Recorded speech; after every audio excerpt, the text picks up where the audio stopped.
Hey Bookish Babes, and welcome to my book nook.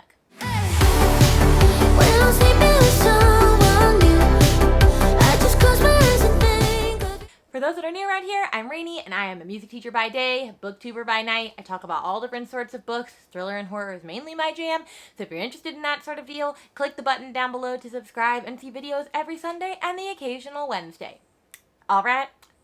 In today's video, we're going to be talking all about the books that I read in February, so my February wrap-up. I will say, it's been my smallest month so far. I say 9 books. I really only finished 8 in February, but the second one I'm about to finish, and I'm counting it as being read in February because I finished most of it in February. I'm finishing up the last little bit today. And so I read 9 books. Normally I read between 10 to 15-ish, but it was a short month, and also, time of year just gets really crazy at work. The end of the school year until now is just a hot mess express. So, I'm not being too sad that I didn't finish all of the books that I wanted to read. So, we'll first go over all the books that I read, and then we'll talk about books that I just didn't get to, and what my plans are to whether I'm going to finish them in the future or not. So, let's get started. So I actually figured this would be the easiest way to share my book stats every month is by actually just sharing them all with you instead of putting them on the screen. So let's talk through my book stats for March. Now I will say with the tracker that I use, which is the Caw Pile tracker, which I will always link this underneath in case you're interested, because I got this from someone. I also have my own that I've made. It's a very in-depth tracker, which I like, and I love it, but it doesn't necessarily break down and separate everything for, March versus January versus February. So, some of these are going to say, as a whole, and then I'll try to break them down for just February. So, in February, I read 9 books, and I read 3,673 pages, which is slightly more than the last one, because I did read Crescent City in February, and so that was almost 1,000 pages. Which brings me to my total books read this year, without DNF, is 22. Total hours listened this year so far is 102 and 76. And then I didn't DNF any books this month, and this month I listened to 27.79 hours of audiobooks. And then, let's see, no DNFing. I didn't DNF anything. I, as a whole, have read 15 books as mixed media and 13 or 9 as physical, which I believe I only read out of those 9 books, 2 of them physical for this round, and the other 7 were mixed media, which means I listened to the audiobook and read the book at the same time. As far as genre goes, these are all the genres that I've read from, and so these are how many in numbers of each one. But I will say, for the ones that I read for this month, I read mostly fantasy, 1 or 2 romance, and I believe 1 thriller. And so you'll see all of those in just a sec. And then this is my overarching book length. The most books that I've read are typically in the 350 to 400 range, or the 300 to 350 range. I haven't read much more than that. And then book format, I've read 2 novellas. I read 1 in March, and then 1 I read both my novellas in March. So I know, because I've already read 3 books so far as March is already released. And then I've read 22 novels. And then these are my star ratings right here. So I have star ratings and half-star ratings, and I believe for this series, or for this month, I had 1 3-star, 1 3.5 star, 1 4-star, 1 4.5 star, and 2 4-stars, 1 4.5 star, and then 4 5-stars. So that was for this month.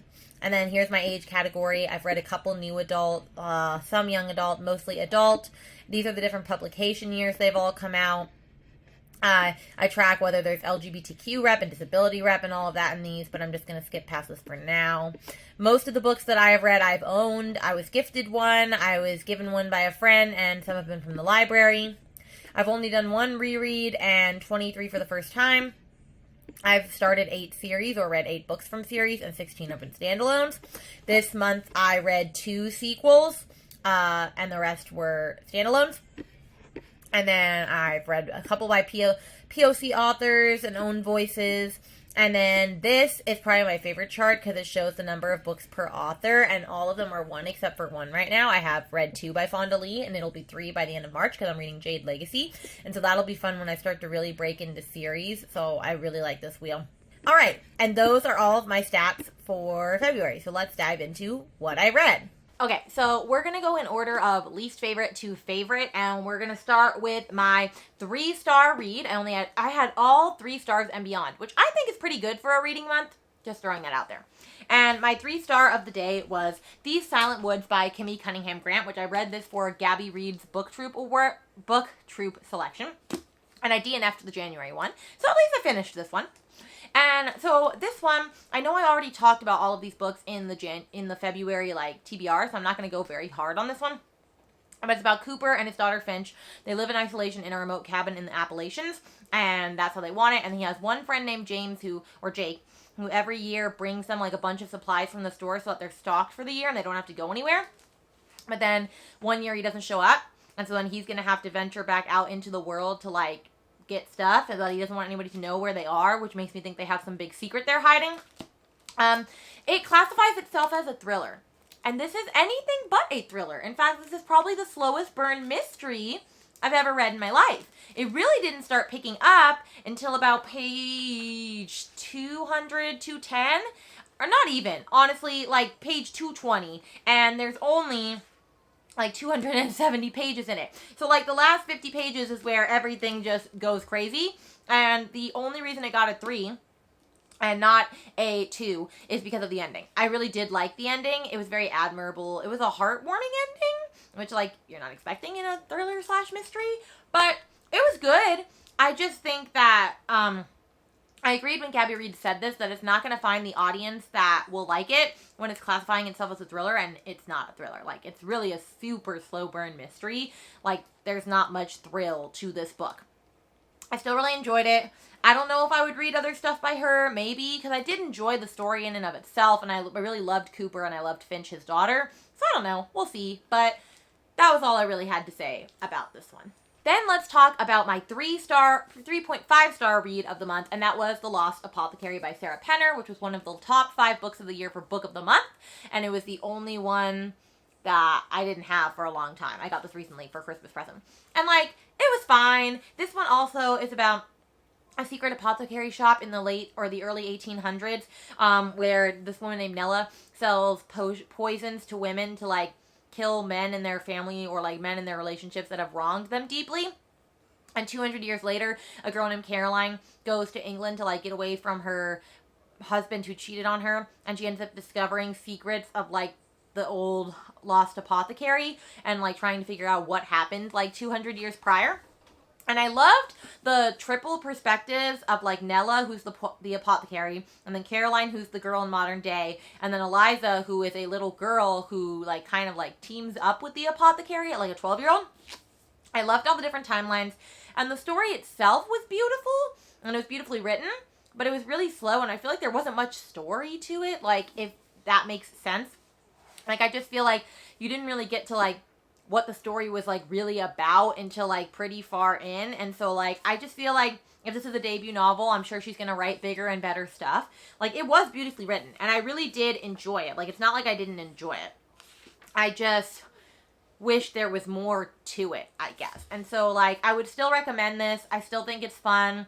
I'm glad that I read it so that I could get and see what all the hype was about it, but I wouldn't classify this as my favorite thing ever. Definitely not by a long shot. Then let's talk about one of my 2 4-star reads that I had for the month, and it was Razor Blade Tears by S.A. Cosby. And this was Kayla from Books and Lala's Literally Dead Book Club's selection for the month, and I've been wanting to read this for a minute because I've had it since July, and I kept making excuses to not read it yet, because it's not really originally my cup of tea, because it is a thriller. And it's about a black father and a white father whose sons were married to each other, and they were both homophobic.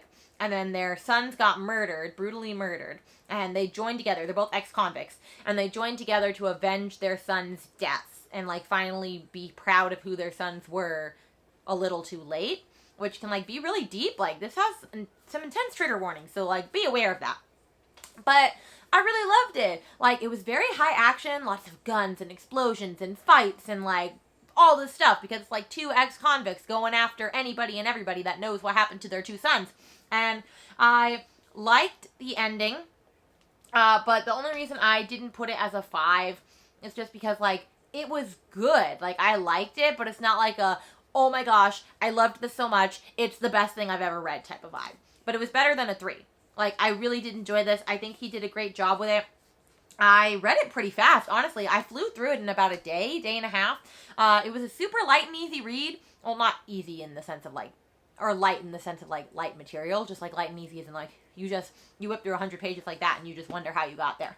But yeah, I really loved it. The only thing I wish is that they had realized how great their sons were before they passed, because it's just, like, after the fact, them having to deal with their homophobic and also the white guy's racist tendencies is just, like, really hard to appreciate, I suppose. A little too late. But other than that, I loved it. And let's talk about the book that I did not technically finish yet, but I know my rating on it. I'm pretty sure because I have less than 100 pages left, and I don't have it with me, so I'll just put a picture of it on the screen.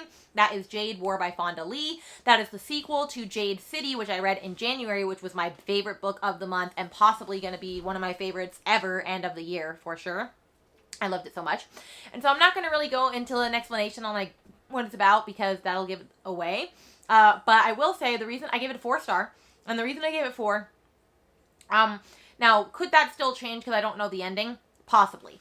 But I think it's going to stay in a 4 because the second one has a lot of political talk and about world building and stuff like that. And it's just setting up a lot, apparently, like a big foundation for the final book, which is like 700 pages long and apparently like breaks everybody's hearts and like is very intense. And so it was a lot of like political jargon and like things that I didn't always want to read, which is why I think it took me so long to read it, but I still absolutely loved it. I still am in love with all of our characters and the storylines and where we're going, and some crazy stuff has happened. This will probably go down in history as one of my favorite series ever. I can't wait to read Jade Legacy in March, which I said I was doing in my March TBR, so check out that one. But yeah, I loved it, and I'm super excited to continue on with the series. Then let's talk about the one 4.5-star read that I had for February, and that was 7 Days in June by Tia Williams.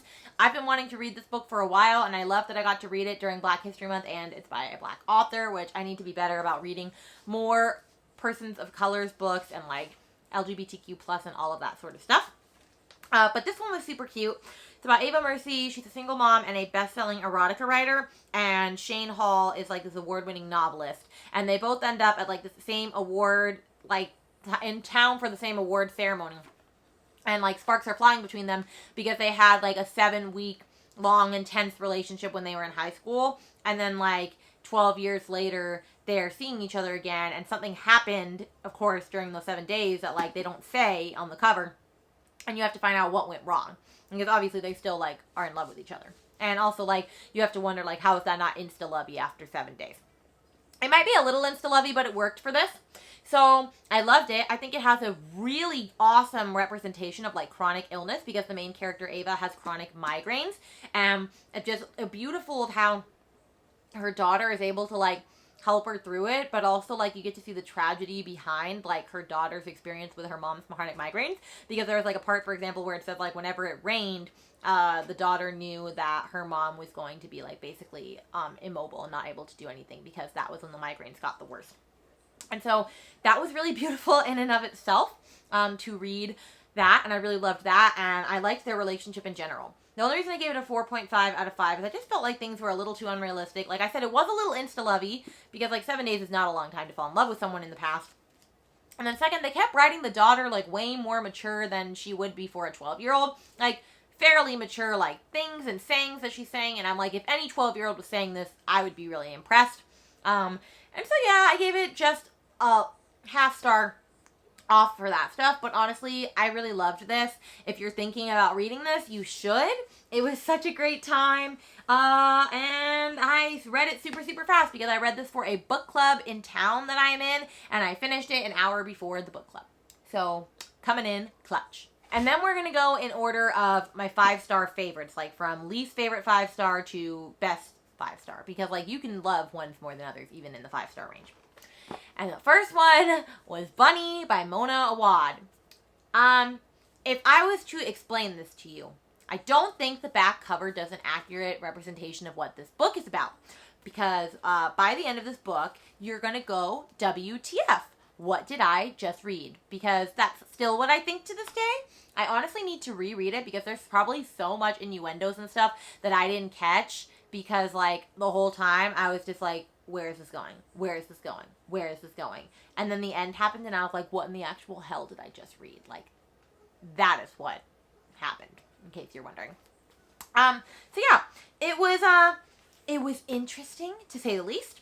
And so yeah, it's about a girl that is at this prestigious, like, university and a writing seminar with a bunch of other girls that all call themselves Bunny, and they're in, like, this clique, and then they invite her to their smut salon, and then some weird shit happens, and that's all I'm gonna say. But the end of it was, like, literally, like, this is one of those books where, like, the last sentence, you're like, what the frick? Like, this was all a sham. I'm kidding. But yeah, I liked it. I very much enjoyed it. I'm definitely going to reread it, and I have my mom already going to read it when I go down for spring break in 2 weeks, because I was like, Mom, you need to read this. I need to converse with somebody about the craziness and weirdness that is Bunny, because this is definitely the weirdest shit I've ever read. Then my next favorite that I read was Reminders of Him by Colleen Hoover, and I read this in a day because that was the TBR prompt challenge that I had last month, and I was buddy reading it with some friends, and I hadn't started it yet because I wanted to start it in February, but the buddy read chat was on February 2nd, and so I basically read all of this in about 2.5 hours on February 2nd, and I finished it on the live show, but I finished by the time we got to the part I was at. So anyway, it's called Reminders of Him. This one was about Kenna, who went to prison for 5 years because of a tragic mistake that happened that ended in the death of her boyfriend at the time. And they ended up having a kid together. She was pregnant when she went to jail. And so, of course, the baby went to his parents. And so she gets out 5 years later, and she wants a relationship with her daughter. But, of course, the grandparents don't want her to have one because of their son being dead. And the only tie that she has to that family still is this guy named Ledger, who's the bartender in town, and they don't say why he has that relationship and, like, how he has a relationship with the daughter, and I'm not going to explain it here. But I loved this book. It is one of my favorite Coho reads, and I've only read 3 books by her so far, but I just loved it.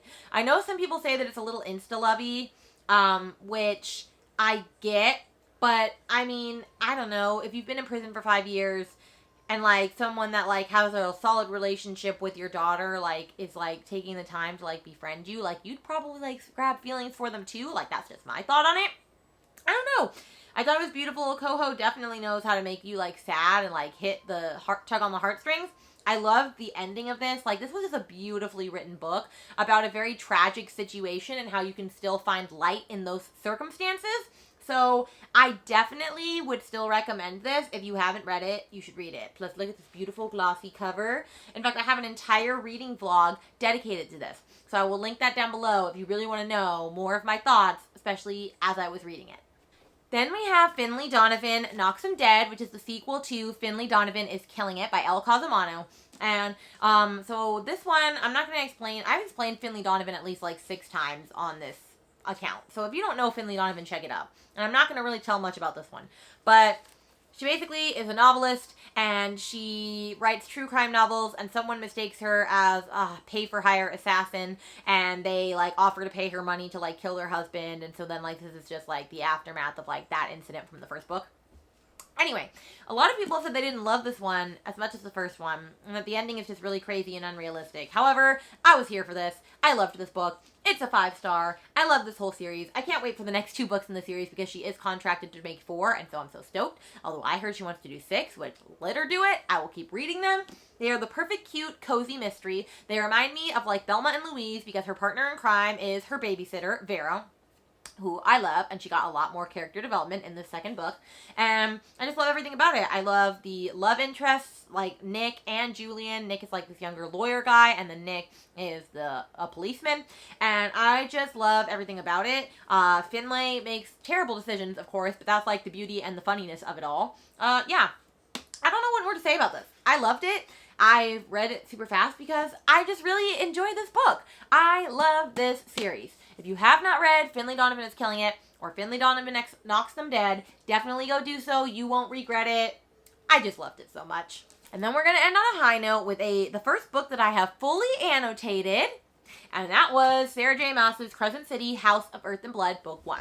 I had to read it so that I could start HOSAB, the second one, House of Sky and Breath, which I do have back there. I am only on page 40, though, because I have gotten distracted by other books. Not that I don't want to read that, but I also don't know if I'm mentally prepared to read, like, another 800-page book. Like, this is a chunker.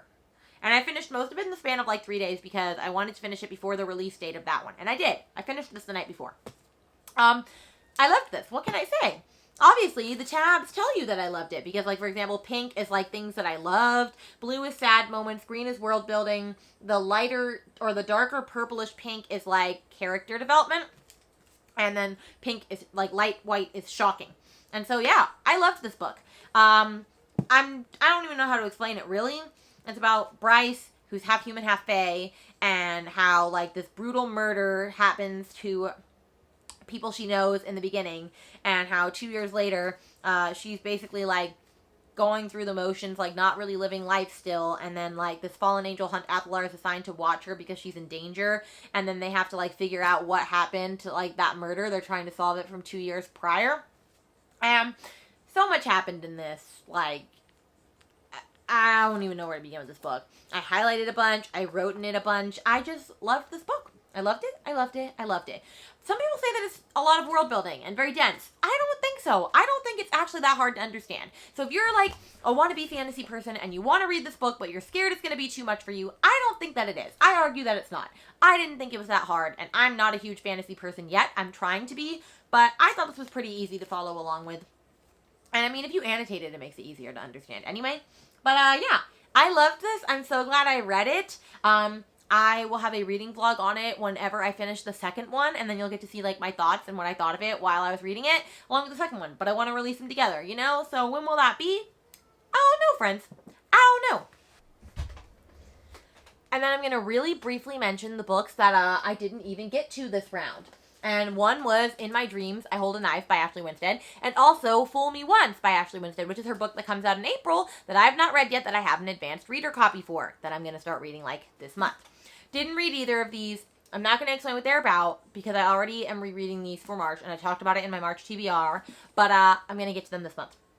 And then another book that I didn't get to last month that I am already reading and I'm 10% into and I'm loving it is The Love Hypothesis by Allie Hazelwood. I'm not going to explain that one either because we'll be here forever, but I'm really loving that. So that was definitely good. And then I also did not read The Last House on Needless Street by Catriona Ward or Sundial, which I had an arc, but it expired on the 1st, and I just didn't get to it. I, like, ask for too many arcs sometimes when I don't have time to even read the books that I have. You know, like, that's a personal problem, but I feel like a lot of booktubers, or just book lovers in general, have that. So I did not read The Last House on Needless Street or Sundial. And then the last one, the only one that I didn't read for my TBR challenge was Cinder by Marissa Meyer, and I said in my March TBR that I was going to make it, and I didn't. And I know my mom's going to be sad because this was on her list. But, you know, it's like one of her favorites. I will read it one day. I have the whole series. Except for I have the first book as, like, the new edition, and the other ones as the old edition. And so, like, I either need to find the older edition of the first one, which I think is what I want to do, or get all new versions of the second one, because I can't have them mismatching. Like, your girl is not about that life. Okay. And that is all of the stuff that I read in February. So if you're interested in seeing what I'm reading in March, I already put that video up. I'll link it down below. I'll also link below my reminders of him reading vlog if you're interested in that. And just any vlogs where I'm talking about books from these. And I would love to know how your February went in the comments down below. Maybe tell me your favorite book that you read for this month. And yeah, I can't wait to hear all the things that you've been reading as well. And I will see you guys in the next video. Bye!